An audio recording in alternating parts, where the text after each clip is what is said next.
Hi everyone, I'm Vivek Maurya, currently final year MBBS student at Motilal Nehru Medical College, Prayagraj, Uttar Pradesh. So in this video, I'm going to discuss on the chapter of evolution. ठीक है, तो ये chapter जो नया syllabus है according to the NTA जो NEET का new 2024 के लिए सिलेबस है उसमें भी आ रहा है, ये एक्सक्लूड नहीं हुआ है चैप्टर, तो इस चैप्टर से क्वेश्चंस पूछे जाएंगे। तो ये पूरी एक सीरीज होगी, इस चैप्टर की इवोल्यूशन चैप्टर की पूरी एक सीरीज होगी जिसमें कि हम पूरे चैप्टर को कवर करेंगे। और I am going to cover exactly the NCERT, जो भी एनसीईआरटी है उसी को मैं कोट करूंगा, उसी को मैं एक्सप्लेन करूंगा, उसी के line by line, word by word. Okay, तो ये पूरी जो भी सीरीज होगी, 4 5 6 वीडियो जो भी होंगे इसके, ठीक है, तो उसके थ्रू हम इस पूरे चैप्टर को कवर करेंगे। एंड ऑल्सो जो हम पीवाईक्यूज हैं, जो प्रीवियस ईयर क्वेश्चंस आए हैं, उनको भी डिस्कस करेंगे in upcoming videos. Okay, so before continuing with further video, if you are new to this channel, do like, share and subscribe, and also press the bell icon so that you don't miss the videos on upcoming videos. Okay, so start करते हैं। सबसे पहले बात करते हैं कि what is evolution. So इस evolution is study of history of life forms on the earth. ठीक है, तो ये एनसीईआरटी की लाइन है कि इवोल्यूशन क्या है exactly. So this is the study of the history of life forms, मतलब जो भी इस लाइक यूनिवर्स में जो भी लिविंग थिंग्स है, जो भी स्पीसीज हैं, जो लिविंग स्पीसीज हैं या जो लाइफ है, एक्चुअली वो कैसे ओरिजिनेट हुई और कैसे उसका इवोल्यूशन हुआ, कैसे जो अभी हम देख रहे हैं वो क्या एज इट इज पहले से था, या उसमें डाइवर्सिटी आई, या वो इवोल्यूशन के थ्रू आज जो भी है वो है। ठीक है, तो इसी चीज को, स्टडी को हम इवोल्यूशन बोलते हैं। तो सबसे पहले थोड़ा सा बेसिक इंट्रो, जो कि एनसीईआरटी में भी लिखा है कि लाइक जो अभी हम लाइक ओरिजिन ऑफ लाइफ के स्टार्टिंग में, कि जो स्टार्स की लाइट अभी हम देख रहे हैं, यानी जो स्टार्स अभी हम नाइट, क्लियर नाइट स्काई में देखते हैं, वो स्टार्स से जो, वो एक्चुअली आज के स्टार्स नहीं है, उनसे जो लाइट आ रही है वो ट्रिलियंस ऑफ किलोमीटर्स दूर है वो हमसे स्टार। तो इतने यस, लाइट यस है हमसे दूर वो स्टार्स, तो उनकी जो लाइट है वो अभी हम तक पहुंच रही है, इसलिए जो है हम उन स्टार्स को अभी देख रहे हैं, बट वो स्टार्स अभी के नहीं है एक्चुअली। तो इसलिए क्या लिखा है कि therefore when we see stars we apparently are peeping into the past. Okay, so this is the NCERT की लाइन।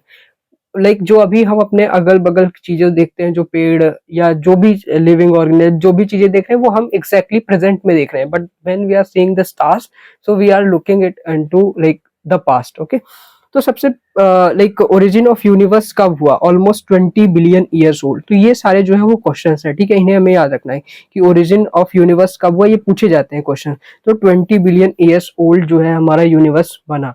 तो किस, if there are lots of things, theories हैं जो इस चीज को एक्सप्लेन करते हैं, but the one which is like quite you know, जिसको हम अडॉप्ट करते हैं या जिसको हमने माना है कि हाँ सबसे most preferred theory is big bang theory, जो हमें बताती है कि how actually this universe has developed. तो जो this explains the origin of universe. तो like there is huge clusters of galaxies. तो यूनिवर्स क्या होता है, यूनिवर्स जो होता है वो क्लस्टर्स, मतलब कई सारे गैलेक्सीज का जो है वो झुंड होता है। ठीक है, तो ये होता है यूनिवर्स हमारा। तो और गैलेक्सीज क्या होती है, गैलेक्सीज में हमारे स्टार्स होते हैं और गैस और डस्ट के क्लाउड्स होते हैं। ठीक है, तो this is what is the description of galaxies। तो galaxies are the stars and clouds of gas and dust। ठीक है, तो एक ये क्या कहता है, ये थ्योरी के हिसाब से ये है कि एक बहुत बड़ा, एक ह्यूज एक्सप्लोजन हुआ था। ठीक है, जब भी लाइक यूनिवर्स बना था तो उस टाइम बहुत बड़ा एक ह्यूज एक्सप्लोजन हुआ था, और उसमें से जो है वो, मतलब इतना बड़ा एक्सप्लोजन कि वी कांट डिटेक्ट या define it in physical terms, हम उसको बता नहीं सकते कि कितना बड़ा एक्सप्लोजन था, but it was a quite lot big explosion. तो उसके थ्रू जो है वो ये यूनिवर्स बना। तो उसके बाद क्या हुआ, जब वो एक्सप्लोजन हुआ तो जो यूनिवर्स है वो एक्सपेंड करता है, लाइक जब यूनिवर्स हमेशा एक्सपेंड कर रहा है। ठीक है, यूनिवर्स जो है वो एक्सपेंड कर रहा है, यानी जब एक्सप्लोजन हुआ तो जो यूनिवर्स था, तो वैस उस तरीके से वो यूनिवर्स हमेशा से एक्सपेंड कर रहा है। ठीक है, कभी भी यूनिवर्स लाइक स्टैटिक नहीं है, ये एक्सपेंड कर रहा है, तो यूनिवर्स फैलता जा रहा है। ठीक है, तो ये शुरू से ही फैलता जा रहा है। और जब यूनिवर्स एक्सपेंड किया तो क्या हुआ, हाइड्रोजन और हीलियम बने, लाइक एक बिग बैंग एक्सप्लोजन हुआ, यानी एक्सप्लोजन हुआ, और उसके बाद जो है वो एक्सप्लोजन के बाद वो यूनिवर्स एक्सपैंड हुआ, और एक्सपैंड होने से फिर लेटर ऑन जो है हाइड्रोजन और हीलियम जैसे गैसेस का फॉर्मेशन हुआ। ठीक है, तो लाइक ये देखो, ये एक्सप्लोजन हुआ, ठीक है, और ये जब गैसेज यहाँ एक्सप्लोजन हुआ, फिर जो है एक्सपैंड किया यूनिवर्स हमारा, और उसमें हाइड्रोजन और हीलियम जैसे गैसेज का फॉर्मेशन हुआ, और जो लेटर ऑन थी वो गैसेज कंडेंस्ड हुई अंडर द ग्रेविटेशन, ग्रेविटेशन के अंडर वो जो भी हमारी गैसेस थी वो कंडेंस्ड हुई, और उन्होंने क्या किया, गैलेक्सीज का फॉर्मेशन किया। एंड व्हाट आर गैलेक्सीज, अभी मैंने बताया कि गैलेक्सीज जो होती हैं they are the stars and clouds of gas and dust, ठीक है, तो ये गैलेक्सीज बनी। तो this is how our universe is form, ठीक है, तो ये एक बिग बैंग थियरी है जो कि एक्सप्लेन करती है। तो अब इतने सारे यूनिवर्स में हमारी जो मतलब ये लाइक इतने सारे गैलेक्सीज में जो यूनिवर्स में है, हमारी कौन सी गैलेक्सी है, वो मिल्की वे गैलेक्सी है। लाइक ऐसे सोचो कि there are lots of galaxies over in इस यूनिवर्स में बहुत सारी गैलेक्सीज हैं, और उसमें एक छोटी सी हमारी गैलेक्सी है, सोलर सिस्टम मतलब मिल्की वे गैलेक्सी, और जिसके अंडर हमारा सोलर सिस्टम आता है, लाइक जिसमें कि एक सन है, 8-9 प्लेनेट्स है, ठीक है, तो ये, और जिसमें से कि अर्थ हमारा एक प्लेनेट है। तो यू कैन थिंक कि अर्थ कितनी एक छोटी चीज है इस पूरी यूनिवर्स में, ठीक है, कितनी सारी अलग अलग गैलेक्सीज है, उसमें से अर्थ एक छोटा सा प्लेनेट है एक गैलेक्सी का, that is milky Way Galaxy, ठीक है। अब अगला क्वेश्चन फिर से यहाँ से पूछा जाता है कि ये अर्थ का फॉर्मेशन कब हुआ। लाइक हमने कहा कि यूनिवर्स बना 20 बिलियन ईयर्स ओल्ड एगो, ठीक है। अब अर्थ कब बनी, उसमें 4.5 बिलियन ईयर्स एगो, ठीक है, अर्थ बनी 4.5 बिलियन ईयर्स एगो। अब देखो, जो अर्ली अर्थ थी, यानी जब अर्थ का फॉर्मेशन हुआ, तो उस टाइम उस पर कोई एटमॉस्फेयर नहीं था, so there was no atmosphere on the early earth. बाद में क्या हुआ, हाइड्रो मतलब वाटर वेपर्स बने, मीथेन, कार्बन डाइऑक्साइड, अमोनिया, ठीक है। तो ये बिल्कुल एग्जैक्टली जो यहाँ पर लिखे हुए हैं केमिकल्स जो, तो उनको तुम्हें याद रखना है, क्योंकि क्वेश्चंस यही पूछे जाते हैं कि अर्ली एटमॉस्फेयर मतलब अर्ली अर्थ पे एटमॉस्फेयर नहीं था, उसके बाद जो केमिकल्स बने या जो कंपाउंड्स बने वो कौन कौन से थे। तो जब वाटर वेपर हुआ, अमोनिया हुआ, CO2 एंड अमोनिया, ठीक है, CO2 water vapour, methane, CO2 and ammonia. So these are release from the molten mass covered on the surface. ये एनसीईआरटी में लिखा कि release from the molten mass covered on the surface. Like जो भी earth की surface थे, तो जो उसकी सरफेस कवर थी मोल्टेन, मोल्टेन मतलब क्या होता है, plasma, like liquid, semi liquid state, तो उससे जो कवर था वहां से ये सारे वाटर वेपर निकला, मीथेन निकला, CO2, अमोनिया, ये सारी चीजें निकली, ठीक है। अब हुआ क्या, जब ये सारे केमिकल्स निकले तो अब फर्दर चीजें कैसे हुई, तो देखो, जो वाटर था उसमें सन से यूवी रेज निकली, ठीक है, और वो वाटर वेपर पे पड़ी। तो वो जो वाटर वेपर था वो हाइड्रोजन प्लस ऑक्सीजन में ब्रेक हो गया, ठीक है, हाइड्रोजन प्लस ऑक्सीजन में ब्रेक हो गया। हाइड्रोजन एक लाइटर गैस है, तो वो स्केप कर गई अर्थ के सरफेस से, वो गैस स्केप कर गई। बट जो ऑक्सीजन था, वो जो हमने केमिकल्स की बात करी जो अर्थ पे ऑलरेडी थे, अमोनिया था, मीथेन था, तो ऑक्सीजन अमोनिया प्लस मीथेन से मिल करके वाटर प्लस CO2 और सारे कंपाउंड का फॉर्मेशन किया। तो ये चीज तुम्हें पता होनी चाहिए कि क्वेश्चंस यहाँ से पूछे जाते हैं कि कैसे क्या हुआ, किस चीज में क्या मिला और क्या बना, ठीक है, तो ये इंपॉर्टेंट है, इससे क्वेश्चंस पूछे जा सकते हैं। तो इसलिए पता होना चाहिए कि जो वाटर वेपर था उस पर यूवी रेज पड़ी, वो ब्रेक हुआ हाइड्रोजन प्लस ऑक्सीजन में। Hydrogen being a lighter gas scapes from the earth surface, और ऑक्सीजन अमोनिया प्लस मीथेन से मिलकर water plus carbon dioxide and other compounds का फॉर्मेशन किया। तो दिस इज अबाउट कि कैसे केमिकल्स फॉर्म हुए ऑन द अर्थ। अब देखो, टेम्परेचर जो है वो डिक्रीज कर, लाइक जब अर्ली यूनिवर्स बना या अर्थ बनी, ठीक है, तो उस टाइम टेम्परेचर बहुत ज्यादा था, लॉट ऑफ टेम्परेचर, मतलब बहुत, कांट बी एक्सप्लेन कि कितना ज्यादा टेम्परेचर था। बट धीरे धीरे धीरे धीरे विद एज टाइम पासेस तो ये टेम्परेचर डिक्रीज होता गया। तो जब टेम्परेचर डिक्रीज होता गया, तो जो वाटर वेपर्स थे अर्थ पे वो क्या करने लगे, वो वाटर वेपर्स जो है वो वाटर वेपर जो हुए थे, बने थे, वो जब टेम्परेचर फॉल करने लगा तो वो बारिश की तरीके से गिरने लगे, ठीक है। So water vapour fell as rain which fills the depression and forms the oceans, ठीक है। लाइक जो हमारे अर्थ थी उसके सरफेस पे बहुत सारे डिप्रेशन थे, तो जो बारिश हुई तो उन बारिश ने इन जगहों को फिल कर दिया, लाइक इन डिप्रेशन को फिल कर दिया। And we can think it as कि जो हमारे आज ओशियंस हैं, महासागर, ये सारे, तो वो उन्हीं वैसे इसी तरीके से फॉर्मेशन हुए, ठीक है। अब ये तो था कि हमारी यूनिवर्स कैसे बना, हमारी पृथ्वी कैसे बनी, अर्थ कैसे बना। नाउ कमिंग टू कि अब लाइफ कैसे आई, क्या क्या थ्योरीज दी हैं साइंटिस्टों ने, डिफरेंट डिफरेंट साइंटिस्टों ने क्या क्या बताया कि लाइफ कैसे ओरिजिनेट हुई, ठीक है। Because you can think it कि हम कैसे आए, पेड़ कैसे बना, जो भी लिविंग अदर स्पीसीज है, वो लाइफ अल्टीमेटली एक लाइफ कैसे आई, ठीक है। तो सबसे पहले जो थियरी एक आई पैनस्पर्मिया की, this is very important, written in NCERT, कि this is by the early Greek thinkers, like जो ग्रीक के लोग थे, पहले के ग्रीक के सोचने वाले, उन्होंने ये थ्योरी दी, ठीक है। सो क्या लिखा है, still favourite idea for some astronomers. तो ये एग्जैक्टली एनसीईआरटी की लाइन है and you should remember it, because अभी जो नीट 2022 में एक क्वेश्चन आया था वो यहाँ से आया था कि स्पेनिस्पर्मिया थ्योरी से, तो तुम्हें याद रहना चाहिए। तो this is still favourite idea for some astronomer, ये ऐसे एनसीईआरटी कोड की हुई थी। तो उससे पूछा था ये कौन सी थ्योरी है। सो पैनस्पर्मिया थ्योरी के हिसाब से क्या है कि देखो स्पोर्स है, मतलब इस यूनिवर्स में बहुत सारे स्पोर्स थे, ठीक है, स्पोर्स थे जो कि अलग अलग जो है प्लेनेट्स पे वो ट्रांसफर्ड हुए, ठीक है, और उन्हीं से लाइफ का फॉर्मेशन हुआ। जस्ट थिंक इट एज कि there were lots of spores in this universe, वो डिफरेंट डिफरेंट जो है वो प्लेनेट्स पे जाके ट्रांसफर्ड हुए, including the earth as well, ठीक है। तो उस वहां से लाइफ जनरेट हुई, ये इस थ्योरी का कहना है, ठीक है। तो ये था पेनिस्पर्मिया के बारे में। तो ऐसे ही लाइन लिख के आएगी क्वेश्चन में, we will discuss in upcoming video, जब हम पीवाईक्यूज डिस्कस करेंगे तो उसमें I will be discussing this question की जो अभी आया था 2022 में नीट में, ठीक है। तो ये पेनिस्पर्मिया के बारे में क्या है कि स्पोर्स की बात करता है, ठीक है, कि स्पोर्स थे जो कि ट्रांसफर्ड हुए थे डिफरेंट डिफरेंट प्लेनेट्स पे, इंक्लूडिंग द अर्थ, और वहां से लाइफ बनी, ठीक है। Okay, now coming to the second theory जो आई, वो है थियरी ऑफ स्पॉन्टेनियस जनरेशन, ठीक है। ये क्या कहती है थियरी ऑफ स्पॉन्टेनियस जनरेशन, कि life came from the decaying and rotting matters like straw, mud etcetera. मतलब ये क्या कहती है कि जो सड़ी गली चीजें हैं, रोटिंग मैटर्स है, डिकेइंग मैटर है, वहां से लाइफ आई। कितना सच है कितना झूठ ये नहीं पता, बट ये थियरी ये कहती है, ठीक है। But later on this theory of spontaneous जो जनरेशन है इसको डिसमिस्ड किया गया। वो किसने किया, ये क्वेश्चन है। तो that coming to the next theory, Louis Pasteur, ये इंपॉर्टेंट है, ठीक है।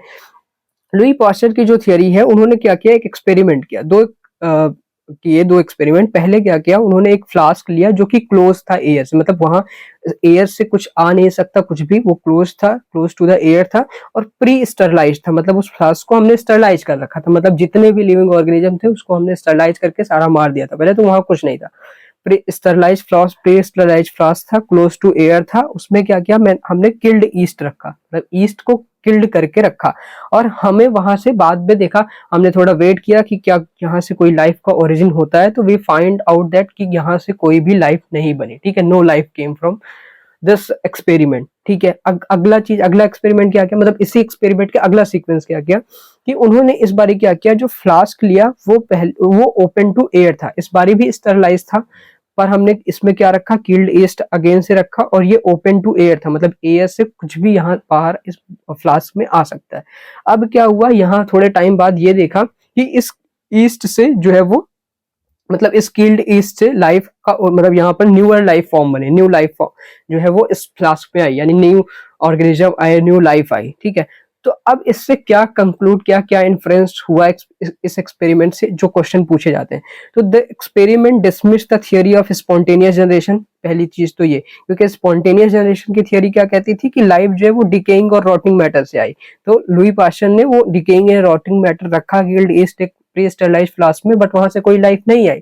ये शो करता है कि लाइफ जो है वो डिकेइंग एंड रोटिंग मैटर से नहीं आती है। तो इससे सीधा सीधा ये थियरी ऑफ स्पॉन्टेनियस जनरेशन जो है वो डिसमिस्ड हो गई, ठीक है।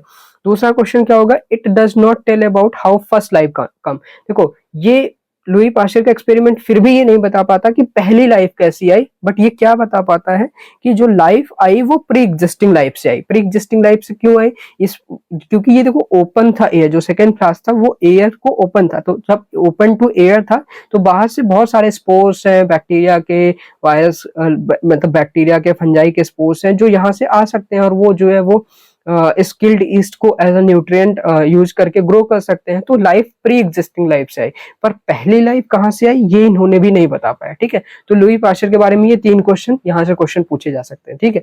Now coming to the final, like fourth theory जो आई, वो किसने दी, Oparin from the Russia, Haldane from the England, ठीक है। ये तो याद रखना, Haldane from the England, Oparin from the Russia, इन्होंने दिया। इन्होंने क्या कहा कि इन्होंने कहा कि लाइफ कुड है, मतलब आई होगी फ्रॉम दी प्री एग्जिस्टिंग, अब देखो प्री एग्जिस्टिंग इन्होंने भी कहा, but non living organic molecule, ठीक है, नॉन लिविंग ऑर्गेनिक मॉलिक्यूल से लाइफ आई होगी प्री एग्जिस्टिंग, मतलब जो पहले एग्जिस्ट करते हुए रहे होंगे ऑर्गेनिक मॉलिक्यूल्स, जैसे कि आरएनए, प्रोटीन, तो इनसे लाइफ आई होगी। तो just keep this statement in mind, because जो क्वेश्चन पूछा जाएगा वो क्वेश्चन स्टेटमेंट में यही गलत कराएगा कि pre existing non living organic molecule की जगह नॉन लिविंग इनऑर्गेनिक मॉलिक्यूल लिख सकता है। तो बी वेयर ऑफ इट कि हाँ क्या पूछा जा सकता है, ठीक है। तो ओपेरिन एंड हेल्डेन के अकॉर्डिंग जो है वो life could have come from pre existing non living organic molecule, ठीक है, आरएनए प्रोटीन। अब ये क्या कहते हैं, formation of life preceded chemical evolution. मतलब जो लाइफ है ना वो डायरेक्टली लाइफ नहीं आई, मतलब एक लिविंग ऑर्गेनिज्म, एक लाइफ जो है वो डायरेक्टली वो फॉर्म नहीं हो गई, पहले केमिकल इवोल्यूशन हुआ। लाइक पहले जो केमिकल्स थे वो इनऑर्गेनिक केमिकल्स मिलके पहले ऑर्गेनिक केमिकल्स को फॉर्मेशन किया, फिर ऑर्गेनिक केमिकल्स ने फिर मिलके लाइफ का फॉर्मेशन किया। तो अकॉर्डिंग टू दिस पहले क्या हुआ कि इनऑर्गेनिक जो कंपाउंड्स थे, इनऑर्गेनिक मैटर थे, वो मिलके ऑर्गेनिक मैटर का फॉर्मेशन किया पहले, ठीक है। देन उस वो ऑर्गेनिक मैटर फिर मिलके जो है वो उन्होंने लाइफ का फॉर्मेशन किया। तो ये थ्योरी ये कहती है, ठीक है। तो ये क्या हुआ कि formation of the formation of the diverse organic molecule from the inorganic constitute, ठीक है। अब कैसे, क्योंकि जो लाइक रिएक्शंस होने के लिए क्या चाहिए कि हमें कुछ कंडीशन चाहिए। अगर हम बोले कि अर्थ पे, हमने शुरू में ही बोला था कि क्या क्या केमिकल्स प्रेजेंट थे अर्थ पे, वाटर वेपर था, मीथेन था, CO2 था, अमोनिया था, इतने सारे different different inorganic compound available थे। तो अगर हम चाहते हैं कि इनके बीच में रिएक्शन हो तो there should be some favourable condition होनी चाहिए कि इनके बीच में रिएक्शन होके कुछ नए ऑर्गेनिक मॉलिक्यूल बने।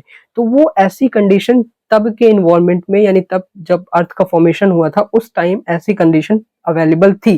क्या क्या कंडीशंस थी अर्थ पे अवेलेबल?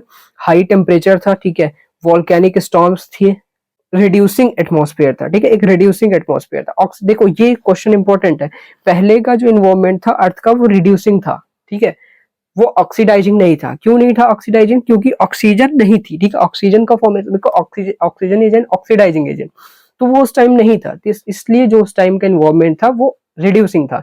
तो ये सारी जो है कंडीशंस अवेलेबल थी। और रिड्यूसिंग एटमॉस्फेयर कंटेनिंग कौन कौन सी गैसेस थी उसमें? अमोनिया, मीथेन एटसेट्रा, जो भी हमने डिस्कस किया, ठीक है। तो ये कंडीशंस थी, इनके बीच में रिएक्शंस हुई और नए नए ऑर्गेनिक मॉलिक्यूल्स बने, लाइक आरएनए प्रोटीन, फिर वो ऑर्गेनिक मॉलिक्यूल्स मिलके एक लाइफ का फॉर्मेशन किया। ये थियरी हमारी बताती है ओपेरिन एंड हेलाडियन की, ठीक है। Life could have come from the pre existing non living organic molecule. तो तुम्हें ये जितने मैं स्टेटमेंट्स बता रहा हूँ हर एक थ्योरी की वो याद रखने हैं, क्योंकि क्वेश्चंस में स्टेटमेंट देगा और पूछेगा ये कौन सी थियरी है या किसने दिया था, ठीक है। Now coming to the next experiment. Like अब ये हमने, ठीक है, हमने कह दिया कि थियरी ओपेरिन एंड हेल्डेन की, हमने कह दिया कि हाँ ये केमिकल्स इनऑर्गेनिक मॉलिक्यूल्स मिलके जो है वो ऑर्गेनिक मॉलिक्यूल्स का फॉर्मेशन करते हैं। बट कैसे करते हैं? तो इस एक्सपेरिमेंट को 1953 में एसएल मिलर ने परफॉर्म किया, विच मतलब this scientist were from the American scientist थे, ठीक है। एसएल मिलर 1953, तो डेट्स इंपॉर्टेंट है, क्वेश्चन पूछेगा, ठीक है। तो एसएल मिलर ने 1953 में अमेरिकन साइंटिस्ट थे जिन्होंने ये सेम एक्सपेरिमेंट क्रिएट किया। क्या किया? Created similar condition as as were on the earlier earth. जैसे अर्लियर अर्थ पे, पहले के अर्थ पे, यानी जब इवोल्यूशन हो रहा था, जब लाइफ फॉर्म हो रही थी, तो उसी की तरीके से क्रिएट करने की कोशिश करी, कंडीशन को क्रिएट करने की कोशिश करी, एंड लेटर ऑन वो एक्सपेरिमेंट परफॉर्म किया। तो क्या एक्सपेरिमेंट परफॉर्म किया? इलेक्ट्रिक, मतलब इन्होंने क्या करा, electric discharge in closed flask, ठीक है। तो ये जो एनसीईआरटी का डायग्राम है, लुक एट दिस, ये इनका एक्सपेरिमेंट है। एक फ्लास्क लिया जो कि इलेक्ट्रोड्स थे उसमें, मतलब वो पूरा क्लोज्ड फ्लास्क था, बॉइलिंग वाटर था, उसमें गैसेस। ये बिल्कुल इंपॉर्टेंट है कि याद करना है तुम्हें कि कौन कौन सी गैसेस उन्होंने रखी उस इलेक्ट्रिक डिस्चार्ज क्लोज फ्लास्क में। मिथेन लिया जो अर्ली इन्वायरमेंट में प्रेजेंट थे, जो अर्ली अर्थ पे प्रेजेंट थे। मिथेन लिया, हाइड्रोजन लिया, अमोनिया लिया, वाटर वेपर्स लिया। वाटर वेपर कितने डिग्री सेंटीग्रेड पे लिया? 800 डिग्री सेंटीग्रेड पे लिया। ये इंपॉर्टेंट है, ठीक है। क्वेश्चन पूछता है कि क्वेश्चन में 600 डिग्री सेंटीग्रेड लिख देगा, 400 लिख देगा, 1000 लिख देगा, तो बी अवेयर ऑफ इट कि 800 डिग्री सेंटीग्रेड पे वाटर वेपर को उन्होंने लिया, ठीक है। अब क्या किया कि इसके बीच में रिएक्शन कराई, बहुत मतलब हाई टेम्परेचर उन्होंने जनरेट किया यूजिंग इलेक्ट्रिसिटी, और इनके बीच में रिएक्शन कराई, ठीक है। तो अब रिएक्शन कराई तो उन्होंने क्या ऑब्जर्व किया कि अमीनो एसिड का फॉर्मेशन हुआ, ठीक है। सो अमीनो एसिड का फॉर्मेशन हुआ, जो कि हमें पता है कि अमीनो एसिड से मिलकर प्रोटीन बनते हैं। तो ये एक्सपेरिमेंट से इन्होंने, एसएल मिलर ने पाया कि जब ये सारे केमिकल्स को रिएक्ट करते हैं, एक प्रॉपर टेम्परेचर वगैरह देते हैं, सारी conditions as were on the earlier earth, तो हमारा अमोनिया मतलब अमीनो एसिड का फॉर्मेशन होता है। तो ऐसे ही और बहुत सारे सिमिलर एक्सपेरिमेंट्स परफॉर्म किए गए बाय डिफरेंट डिफरेंट साइंटिस्ट, और किसी ने पाया कि sugars, nitrogenous base, pigments, fats, इन सारे जो ऑर्गेनिक मॉलिक्यूल हैं इनका फॉर्मेशन हुआ। ठीक है, तो इस चीज से ये पता चलता है कि हाँ ऐसे हुआ होगा, लाइक ऐसे जब इस एक्सपेरिमेंट में ऐसे हुआ तो इसका मतलब ये है कि जब अर्थ बन रहा होगा तो वहां भी ऐसे केमिकल्स रिएक्शन हुई होगी। और जब हमने मेटेरियोइड के जो कंटेंट है उनको एनालिसिस किया, लाइक जो मेटेरियोइड्स होते हैं, जो रॉक्स एंड ऑल, जब वो अर्थ पे आती हैं, तो जब हम मेटेरियोइड्स फॉल करते हैं तो उनके जब हमने कंटेंट को देखा तो हमने सिमिलर कंपाउंड्स का ऑब्जर्वेशन वहां भी किया कि वही सिमिलर कंपाउंड्स जो है वो अर्थ लाइक इन मेटेरियोइड्स के जो कंटेंट्स थे, मेटेरियोइड की सॉइल का जो भी कंटेंट था वो सिमिलर था, अमोनिया, हाइड्रोजन, लाइक मीथेन, ये सारे कंपाउंड्स थे। तो इससे ये पता चलता है कि सिमिलर काइंड ऑफ रिएक्शन जो है वो डिफरेंट प्लेनेट पे अभी भी हो रही है, ये एनसीईआरटी बोलता है। ओके, अब अगला आ जाते हैं कि the first non cellular form of life. देखो, पहले डायरेक्टली सेल नहीं आई, ठीक है, सेल से पहले non cellular form of life आई, जो हम अभी क्या पढ़ते हैं कि cell is the structural and functional unit of life, but पहले इनिशियली सेल नहीं आई, पहले non cellular forms of life आए, कुड हैव ओरिजिनेटेड। कितना टाइम कितना बताया जाता है, again important question, 3 billion years back, ठीक है, 3 billion year back non cellular form of life आई होगी। ठीक है, अब non cellular form of life क्या रही होगी, आरएनए रहे होंगे, प्रोटीन्स, पॉलीसेकेराइड एटसेट्रा, यानी जो ऑर्गेनिक मॉलिक्यूल्स थे हमारे वही रहे होंगे non cellular forms of life. तो ये कब आए, 3 बिलियन ईयर्स बैक आए। तो फिर से रिवाइज कर लेते हैं, 20 बिलियन ईयर्स एगो जो है वो क्या बना, हमारा यूनिवर्स बना, 20 बिलियन ईयर एगो यूनिवर्स बना। ठीक है, फिर उसके बाद जो है 4.5 बिलियन ईयर एगो क्या बना, ठीक है, अर्थ बनी। ठीक है, सबसे पहले यूनिवर्स बना, फिर अर्थ बनी 4.5 बिलियन ईयर अगो, और उसके बाद क्या कहता है कि 3 बिलियन, और उसके बाद 4.5 बिलियन ईयर अर्थ बनी, और एक और डेट थी जो अभी मैंने डिस्कस करी थी कि 4 बिलियन ईयर एगो क्या हुआ था, life appeared 500 million years after formation of earth. ठीक है, तो पृथ्वी के बनने के, ठीक है, 500 मिलियन बाद जो है वो लाइफ अपीयर हुई, ये बोलता है NCERT, after formation of life appear 500 million years after, मतलब 4 बिलियन ईयर अगो। तो लाइफ कब अपीयर हुई, देखो दो स्टेटमेंट है, डोंट बी कंफ्यूज, जैसे क्वेश्चन पूछे वैसे आंसर करना है। तो 4 बिलियन ईयर एगो जो है वो लाइफ का फॉर्मेशन हुआ, लाइफ का फॉर्मेशन हुआ 4 बिलियन ईयर एगो। और ये क्या कहता है अगला स्टेटमेंट कि जो non cellular form of life have originated 3 billion year एगो। ठीक है, तो उसके बाद 3 बिलियन ईयर एगो, 3 बिलियन ईयर एगो जो है वो 3 billion year ago non cellular form of life generate हुई, non cellular form of life, non cellular form of life जो है वो 3 बिलियन ईयर एगो जनरेट हुई, मतलब फॉर्म हुई। ठीक है, तो ये है डेट, तो डेट्स बहुत क्लियर होनी चाहिए हमें। हाँ, हमने बता दिया कि they have been giant molecule. अब अगला जो कुछ लिखता है वो हम डायरेक्टली यहाँ से पढ़ लेते हैं। तो जो ये बोलता है कि जो पहले नॉन मतलब हमें एग्जैक्टली नहीं पता कि क्या रही होगी, जो कैप्सूल्स बने होंगे लाइफ के वो किस फॉर्म में रहेंगे, but these capsule reproduce their molecules perhaps, मतलब ये कैप्सूल्स जो भी बने होंगे वो अपने आप को, ये जो भी non cellular form of life बनी होगी उसने अपने आप को रेप्लिकेट करना सीखा, मतलब किया होगा, तभी तो लाइफ बनेगी, क्योंकि लाइफ इज ऑल अबाउट की रेप्लिकेट। अगर एक से दूसरा रेप्लिकेट नहीं करेगा बाय एनी मोड तो वो लाइफ फिर खत्म हो जाएगी, तो इसलिए उन्होंने अपने आप को रिप्रोड्यूस किया होगा। और जो first cellular form of life है did not possibly originate till 2000 million years ago. तो अगली डेट आएगी जो सेलुलर फॉर्म ऑफ लाइफ हुई होगी वो 2000 मिलियन ईयर्स एगो तक नहीं आई रही होगी, यानी 2 बिलियन ईयर्स एगो तक तो जो है वो like cellular form of life का ओरिजिन नहीं हुआ रहा होगा, उसके बाद ही हुआ होगा। ठीक है ना, These were possibly single cells, all life forms were in water। ये चीज हमें पता है कि जो origin of life हुआ, लाइफ का origin water में हुआ है। ठीक है, this version of biogenesis, that is the first form of life, arose slowly through evolutionary force from non-living molecules accepted by majority, however once formed, how the first cellular form of life could have evolved into complex biodiversity of today is the fascinating। so मतलब ये कह रहा है, इसको ये NCERT की line ये कह रही है कि जो पहली लाइफ बनी होगी थ्रू, मतलब वो लाइफ का जो फॉर्मेशन हुआ वो थ्रू इवोल्यूशनरी फोर्सेस से ही हुआ। ठीक है, तो फर्स्ट फॉर्म ऑफ लाइफ जो है वो स्लोली इवोल्यूशन की थ्रू ही बनी है from the non living molecules जो कि हम बहुत सारे साइंटिस्ट, बहुत मतलब मेजॉरिटी ऑफ साइंटिस्ट यही मानते हैं। लेकिन एक्चुअली कैसे इतना कॉम्प्लेक्स बायोडाइवर्सिटी जनरेट हुआ, कैसे इतनी कॉम्प्लेक्स की इतनी सारी species, dog, cat, human and lots of इतनी स्पीसीज कैसे प्रेजेंट है, इतनी बायोडाइवर्सिटी कैसे है, इतना प्लांट्स और ये सब इतनी जो भी ट्रिलियंस ऑफ स्पीसीज है इस अर्थ पे, तो वो कैसे बनी, ये अभी भी एक रहस्य है। एग्जैक्टली हमें नहीं पता कि कैसे हुआ है, बट ओवरऑल जो कह सकते हैं कि हम लाइफ ओरिजिनेट हुई वो थ्रू द इवोल्यूशनरी फोर्सेस ही हुई। ठीक है, so that was all about this topic. Next जो है वो हमारा जो टॉपिक है एनसीईआरटी का, वो है evolution of life forms a theory, तो उसको हम डिस्कस करेंगे। Okay, so thank you for watching this video.